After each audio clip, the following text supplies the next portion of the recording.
Naomba hivyo wakina mama mjue hilo.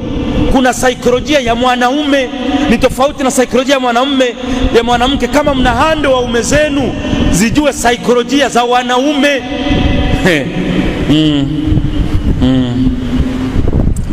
Niwamegee kidogo, ingawa naendelea na topic hiyo nyingine. Mwanaume anapenda kuona, mwanaume anapenda kuona. Alipokuchumbia alikuona, alikutazama na akakupenda, akakuona. Kwa hiyo wanaume wanapenda kuona, wanatumia macho. Naomba wakina mama, endelea, jiwekeni vizuri sana. Mwanaume saikolojia yake ni kuona, ni kuona. Na waomba sana mama zangu, dada zangu, jiwekeni vizuri. Ukipata hata hela ikiwezekana, jiweke vizuri na kuomba sana. Wanaume ni kuona. Wewe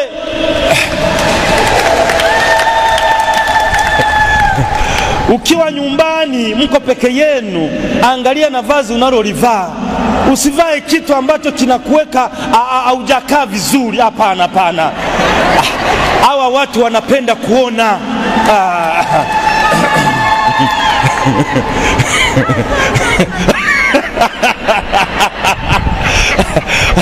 Huyo mama anatoka Ifakara, anatoka Songea.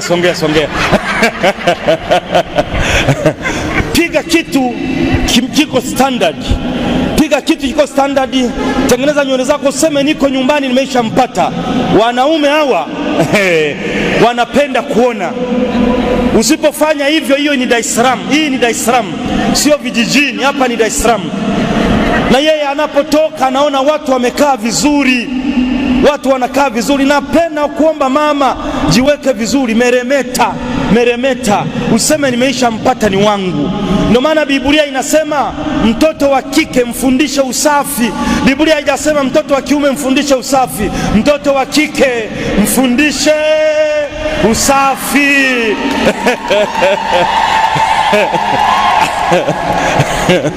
Wakina mama, Biblia haidanganyi. Mtoto wa kike mfundishe usafi, kwa sababu wanaume wanapenda kufanya nini? Kuona. Weka vazi ambalo linakufanya ukae vizuri ukiwa nyumbani, linalokushika vizuri, linalokushika vizuri. Mwanaume anapenda kuona,